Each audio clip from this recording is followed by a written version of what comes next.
Terrifically delivered speeches, sharp writing, strong political themes, and high production standards, Andor is the best Star Wars show for so many reasons. Calibrate your enthusiasm. Yes, sir. Yet today, I'd like to focus on the way it cleverly taps into George Lucas's core ideas and themes. Yeah, cause the show has been attacked for feeling un-Star Wars. Not enough aliens, no lightsabers. Well, if this could be discussed on the visual aspect, let me tell you that thematically, you can hardly be more Star Wars than Andor. Actually, the show is completely in line with George Lucas's philosophy. And to explain how, let me introduce you to his very first movie, Star Wars Ancestor, THX 1138. You only have one more shift left, don't you? We could be gone before the next series started. If I were being cheeky, I'd say it's the kinda clunky debut of a young filmmaker who grew up surrounded by the hippie vibes of the 60s. But the truth is THX is much more than that. It tells the story of a dystopian society, ruled by a mass surveillance system where citizens are kept docile through constant drug sedation. In a way, that's a low-budget 1984. My time is yours. Nobody has a name, and neither any hair by the way, just a 3 letters 4 digits code, the main character being called THX 1138. One day, he decides to skip medication and shares a passionate moment with his roommate, LUH 3417. That is, of course, forbidden, so he goes to jail but then eventually escapes and makes it to the surface. In 1971, the movie was a huge flop. Kinda like my last videos, and went pretty unnoticed until its director made the biggest movie of all time. Technically though, it was quite a fit, with innovative sound effects capturing the mass surveillance system which is criticized. I want you to take a visual record of this. We found it in the patching cells. We killed it. The reason I'm talking about all this is because, as you may have guessed, that movie was a strong reference for the pivotal arc of our show, the Narkina 5 prison.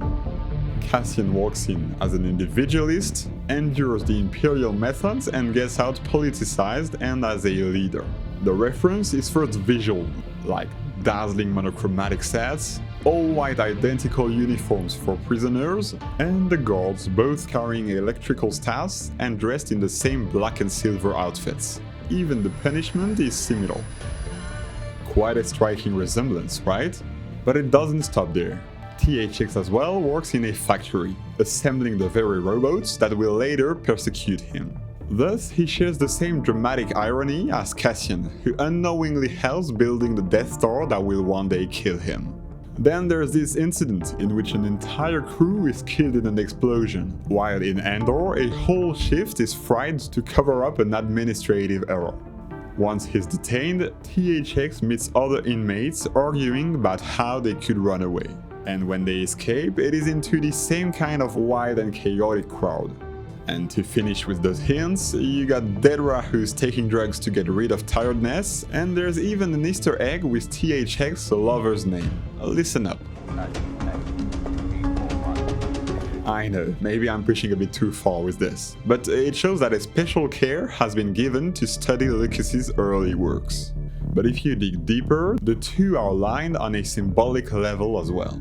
I said the prison arc was important for Cassian, but it actually sums up the themes of the entire show. Take the set, for example. It wasn't designed just as a prison, it's also a factory, which serves to criticize the Empire's productivism. Visually, it borrows the aesthetic of both an abattoir and a laboratory. It looks fully sterilized and reflects the Imperial need to crush diversity for control. As for the oppressive system, it's carried by those whites on white sets, making any attempt to hide impossible. Finally, the mass surveillance echoes through the prison organization and architecture itself. For this, a quick crash course in prison history. There's a famous and somehow philosophical concept in that field called the panopticon. A circular prison with a single guard in the center, who can see each prisoner. Yet, he can't be seen, so the inmates would virtually feel continually observed. First, you can spot similarities between some blueprints and the control room, but secondly, that's the reason why prisoners don't dare to escape. The Empire is in their head, filling them with fear of repression. But Cass knows the enemy is too proud and doesn't fall for it. You think they're listening? You think they care enough to make an effort? Like you would know.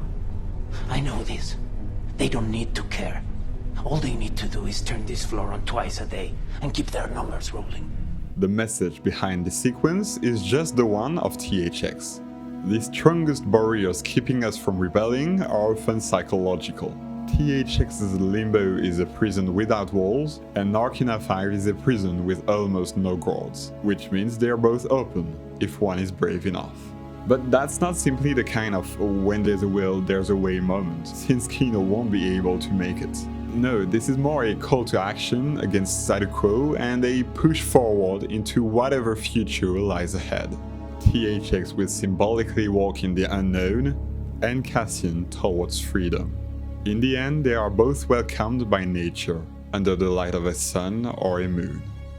By the way, their Imperial inmates' outfits stand in stark contrast with the diverse natural colors of the planet. That dichotomy is key to Andor's message. The Empire, for control's sake, limits itself to bichromatic sets. That's especially striking on Aldhani, where the bleak dam stands out on the magnificent lowlands of the planet. On the contrary, the people live in diversity of shapes, textures, and colors, as on Ferrix, which is firmly rooted in the earth. And you know what else looks like this? Well, Star Wars itself. The original trilogy already bore this contrast between the Empire, always greyish, and the good guys wearing earthy tones to embody their connection to nature. If you want more on this theme, check out my video which goes in detail about the nature-technology dichotomy in the saga. Finally, even though it's counterintuitive, the prison is also a place where liberty can spark. Even locked up, forced to work in brutal conditions, and despite the Empire's twisted attempts to pit them against each other, the prisoners choose solidarity. Those urges for freedom and humanity were explored in THX as well. With Lou, they managed to express love despite the drug's effect. On Narkina 5, the single moment where prisoners can see each other is enough for them to communicate about their fate. Or as a certain idealist once said, freedom is a pure idea. It occurs spontaneously and without instruction. Now let's zoom out a bit. Beyond Narkina 5, what's Andor really about? I'm a tourist. It's about how hard it is to commit. Cassian spends most of Season 1 refusing to get involved, because he's afraid of repression, because of some inferiority complex, out of hopelessness, anyway, that's too dangerous for him. Then external events will push him forward. He's wrongly imprisoned and the people he loves are threatened. Now this should ring a bell to you. Yeah, Luke as well refuses the call to adventure until he has nothing left to lose. I want to come with you to Alderaan. There's nothing for me here now. That's one of Star Wars' main initial theme, engagement. I can't get involved. I've got work to do. It's not that I like the Empire, I hate it, but there's nothing I can do about it right now. Lucas was supposed to carry this further in the deleted Tatooine scenes between Luke and Biggs. My uncle needs me, but we've got almost enough evaporators to make the place pay off. I have to stay one more season. I can't leave him now. What good's all your uncle's work if the Empire takes it over? You know they've already started to nationalize commerce in the central systems? It won't be long before your uncle's just a tenant, slaving for the greater glory of the Empire. No, that's not gonna happen here. You said yourself the Empire won't even mess with this old rock. Things can change. Just like THX and the prisoners of Narkina, Luke has mental barriers he needs to shatter with courage to set him free. As for his uncle who believes he can stay safe, he will soon learn a harsh lesson from the Empire. Ignoring oppression is never a good idea, cause it will eventually come for you. Or as a certain daughter of Ferrix once said, the Empire is a disease that thrives in darkness. It is never more alive than when we sleep. Cassian's journey towards political engagement is the modern-day version of Luke chatting with Biggs at Tosche Station. Andor is thus completely in tune with Lucas' legacy, from THX all the way to Star Wars. And that's probably no coincidence if the prequels and the show share the same ending. In a hopeful conclusion, the very last shot is Bad Bix's baby. The upcoming generation is a new hope for the struggle to come. You could almost play Andor's soundtrack on Revenge of the Sith. Actually, it gives such a moving result that I'll just leave you on this. See you next time.